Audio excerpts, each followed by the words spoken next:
Hi, welcome to this video where I reverse engineer 67 templates that I had scanned for a commercial project.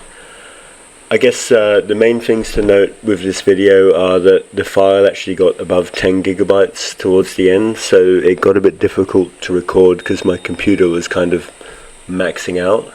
I used Orient 3-point a lot. I used midline curve and then curve boolean. I gave up on the numbering after I got to about 30, and if you kind of wait till the end, you can see the PDF that was the output of this, and of course there's a DXF. Now this is actually for us to be able to cut foam for a client who used to do all this by hand. So it was a big job, but hopefully it'll be worth it for him. I tried to get it done as timely as I could. Now I made the choice of keeping it all in one file.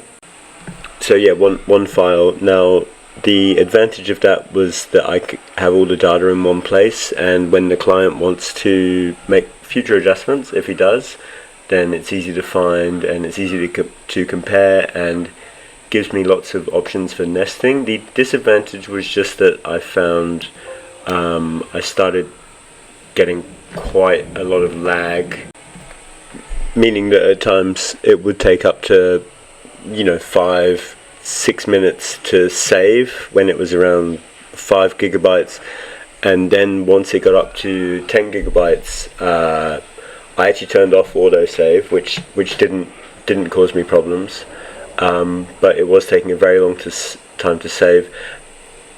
Furthermore, it was starting to cause some space issues on my computer, because it would have a temporary file of 10 gigabytes and a main file of 10 gigabytes. So at one point I changed the file to an external hard drive, and had through a good USB 2.0 connection, and that worked okay. But I think in total, time cost from keeping everything in one file, it was probably more than an hour in total. So not optimal. However, it was very easy for doing the drawing set. When I did the drawings, which you'll see at the end of the video, everything was there in one file. And actually no, it's not true, because I copied all the 2Ds out. Look, I'm sure the time would have leveled out between saving and closing and reopening new copies of Rhino. Now my computer has 64 gigabytes of RAM and NVIDIA just give me a second, I'll check, an NVIDIA T500 graphics card, I think it is. Let me see. Yep, so we're running a NVIDIA T1200 graphics card with a i7-11800 CPU and 64 gigabytes of RAM. So yeah, it was really starting to choke a bit at the end. Now apart from that, I found this is the most templates I've ever actually done in one go. So I did get into a rhythm. I've got two screens, so I kept the file list on my left screen and I dragged them in,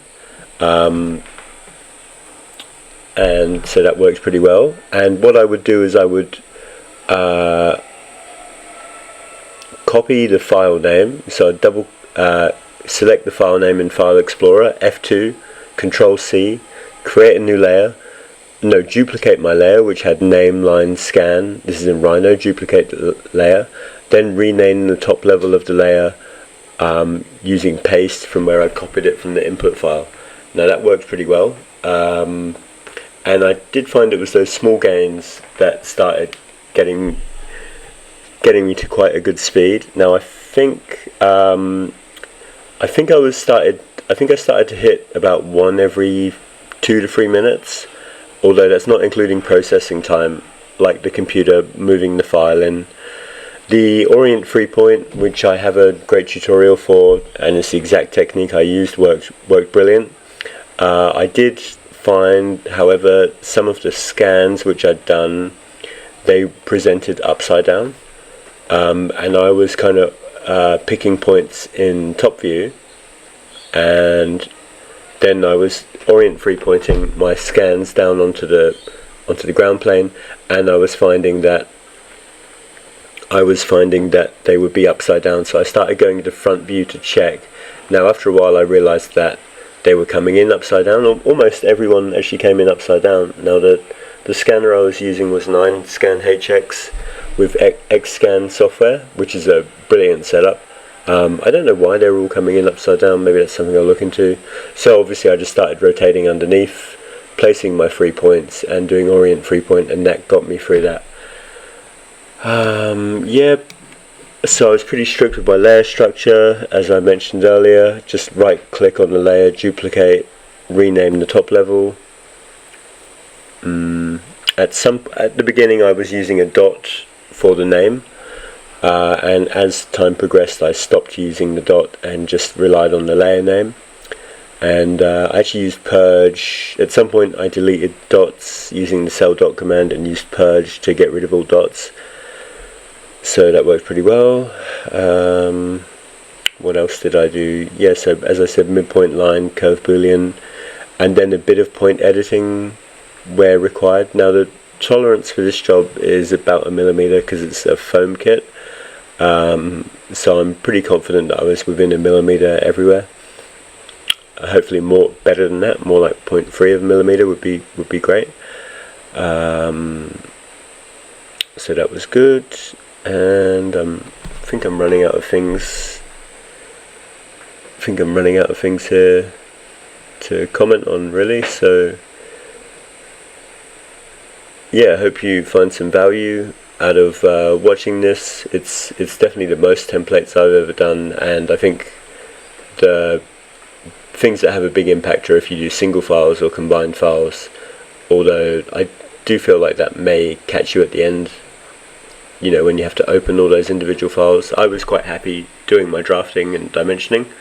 I was quite happy with the way I had it set up, although what I did do was come to a separate file and do everything from there, which you could have done from individual files. So I don't know. Yeah, if you have any questions about this, please let me know, and if you need help reverse engineering your templates, please check out my business website, methodcnc.com. I think the link's somewhere on their YouTube page. And yeah, if you enjoyed this, please like and subscribe. Thank you. Gonna do some music now, and there's no more talking, so if you don't want music, please turn the sound off. Thank you.